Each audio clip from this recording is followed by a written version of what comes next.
ព្រះរាជជីវប្រវត្តិសង្ខេបរបស់សម្ដេចព្រះសង្ឃរាជជួនណាតសម្ដេចព្រះសង្ឃរាជជួនណាតគឺជាអ្នកប្រាជ្ញអក្សរសាស្ត្រខ្មែរមួយដ៏ល្បីល្បាញក្នុងអំឡុងសតវត្សទី20ដោយព្រះអង្គបានបង្កើតស្នាដៃជាច្រើនក្នុងនោះរួមមានវចនានុក្រមខ្មែរជាដើម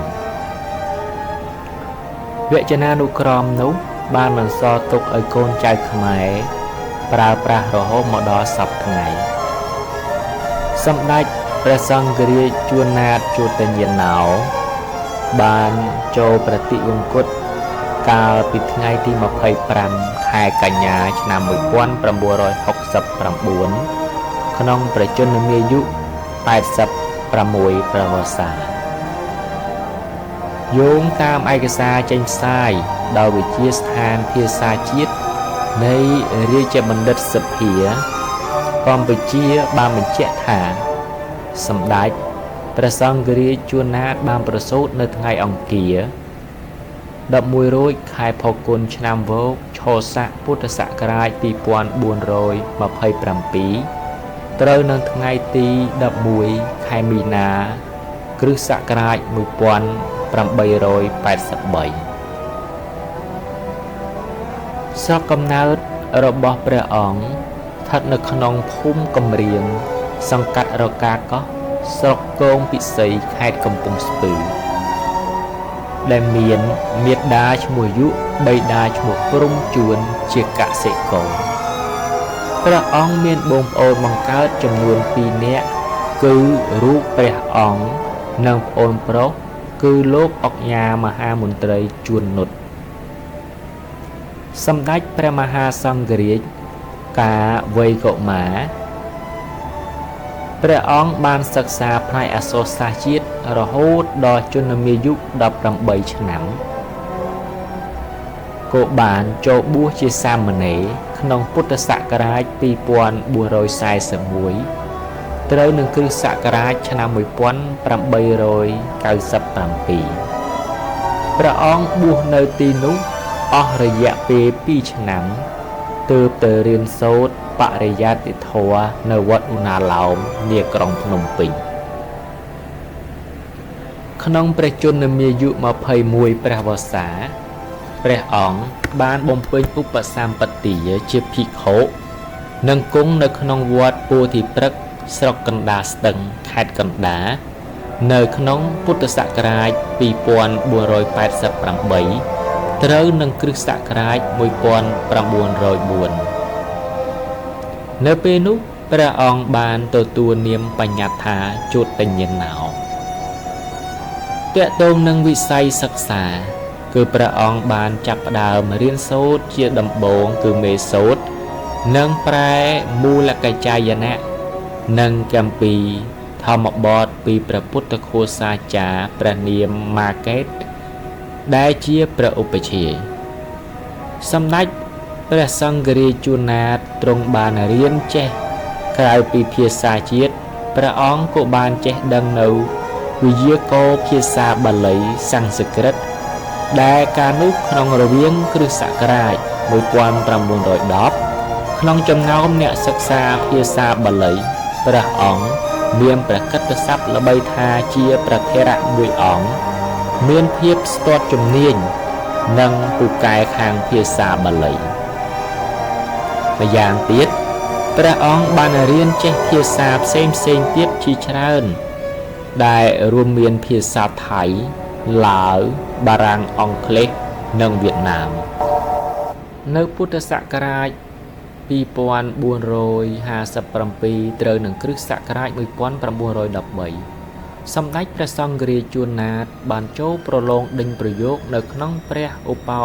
សថរតនារាមវិហារព្រះកៅមរកតបាន4ប្រយោគដែលជាប្រយោគជាន់ខ្ពស់បំផុតក្នុងសម័យនោះនៅឆ្នាំ1915ព្រះអង្គបានប្រឡងជាប់លេខ2និងទទួលបានការតែងតាំងជាសាស្ត្រាចារ្យសាលាបាលីជាន់ខ្ពស់ដែលសប្តាហ៍ថ្ងៃនេះហៅថាពុទ្ធិកវិទ្យាល័យព្រះសុរាម្រិត lúcមកដល់ពុទ្ធសករាជ2463ដែលកាលនោះព្រះអង្គជាព្រះគ្រូសង្ឃសត្ថាបានធ្វើជាសមណសិស្សនិមន្តទៅបំពេញវិជ្ជាភាសាសំស្ក្រឹតនិងអក្សរសិលាចារឹកនៅសាលាបារាំងចុងបូព៌ាប្រទេសនៅទីក្រុងហាណូយប្រទេសវៀតណាមដែលមានលោក Louis Finot ជនជាតិបារាំងជាចាងវាងសាលានោះយោងឯកសារចេញផ្សាយដោយវិទ្យាស្ថានភាសាជាតិនៃរាជបណ្ឌិតសភាកម្ពុជាបានឲ្យដឹងទៀតថាសម្ដេចព្រះសង្ឃរាជជួនណាតទ្រង់បានបំពេញការងារជាច្រើនទៀតដោយធ្វើជាសមាជិកនៃក្រុមជំនុំវចនានុក្រមខ្មែរនិងជាសមាជិកនៃក្រុមជំនុំពិនិត្យអក្ខរាវិរុទ្ធក្នុងសៀវភៅផ្សេងៗដែលសាលាបាលីជាន់ខ្ពស់បានបោះពុម្ពផ្សាយ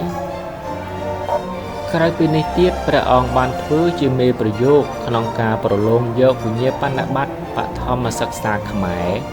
និងការប្រឡងយកសញ្ញាបត្របឋមសិក្សាជាន់ខ្ពស់បារាំងខ្មែរនៅទីក្រុងភ្នំពេញ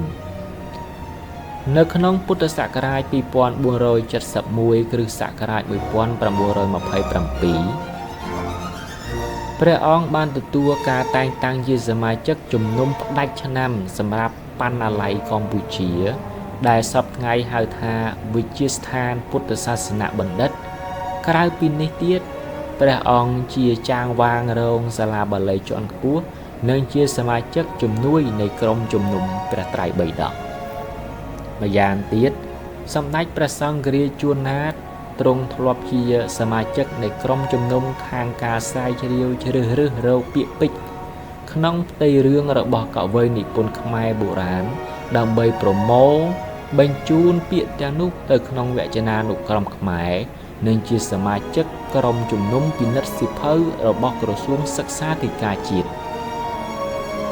នៅក្នុងឯកសារដដែលបានបញ្ជាក់ថា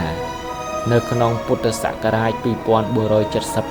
គ្រិស្តសករាជ1935ព្រះអង្គធ្វើជាសាស្ត្រាចារ្យសាលាបាលី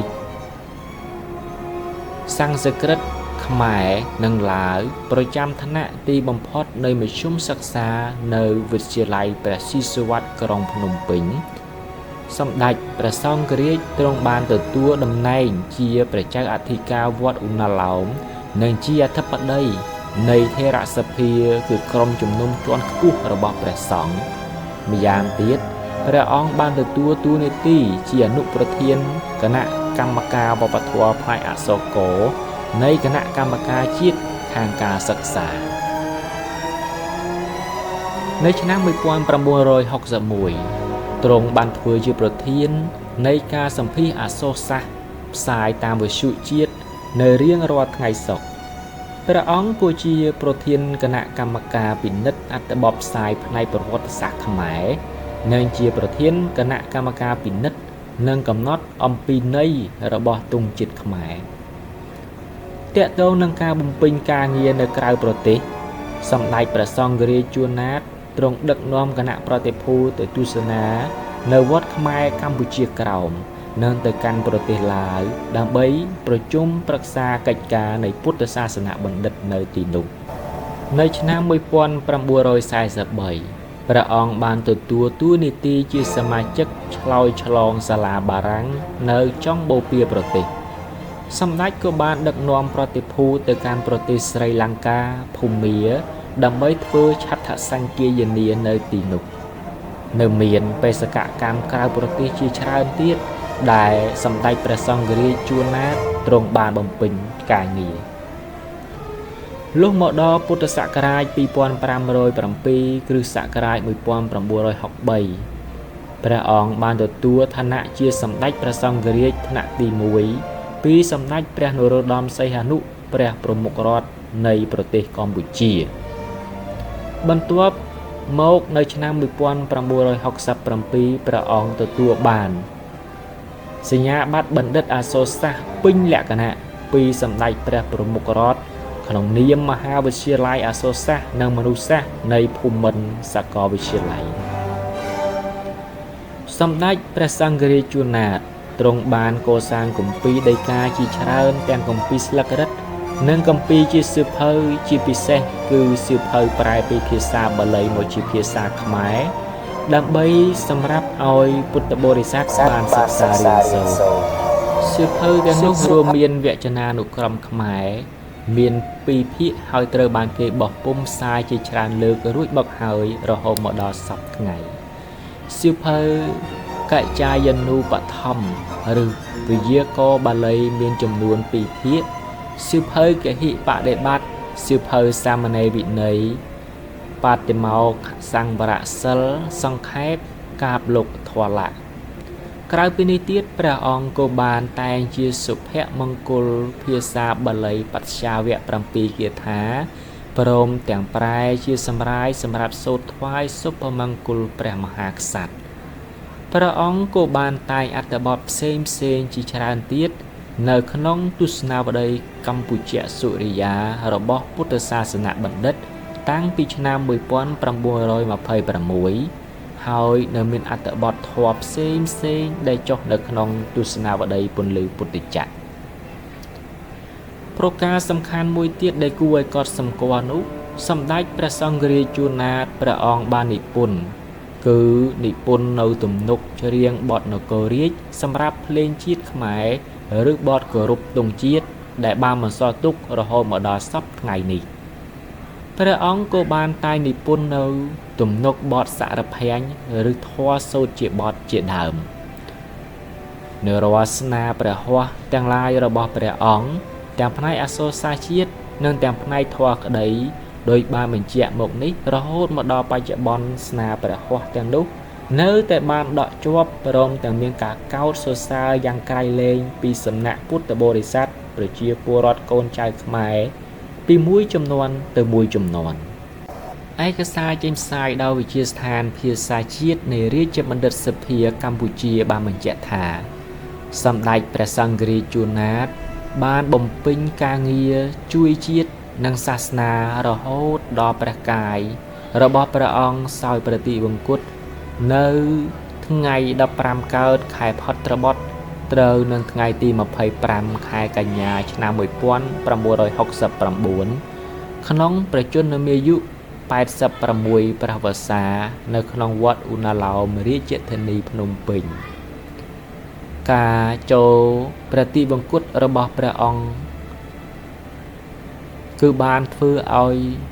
ព្រះសង្ឃក៏ដូចជាប្រជាពុទ្ធបរិស័ទមានការសោកសង្រេងជាខ្លាំងមកដល់សម័យបច្ចុប្បន្ននេះគេក៏ឃើញមានការសាងព្រះរូបសំណាករបស់ព្រះអង្គមួយនៅទីក្រុងភ្នំពេញដើម្បីជាការឧទ្ទិសដល់ព្រះវីរភាពដ៏ថ្លៃថ្លារបស់ព្រះអង្គ